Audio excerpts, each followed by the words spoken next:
2-minute Scratch Jr. recipes.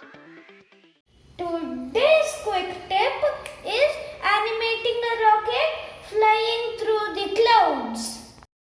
So this is how it looks. So let's get started. First add a blue background with a rocket. Now let's add some clouds.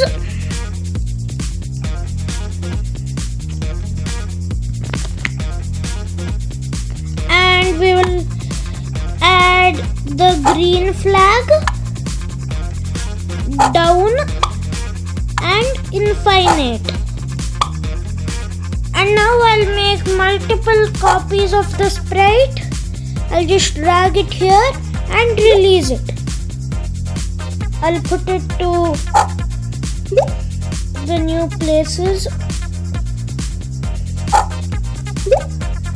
I think this is enough. So now I'll make this a little bit bigger and make it in front of the rocket, and make this a little bit smaller, and this also a little bit small, and that let it be the same size. Ta-da! Now your rocket is going up to the space without any crash landings. Congratulations!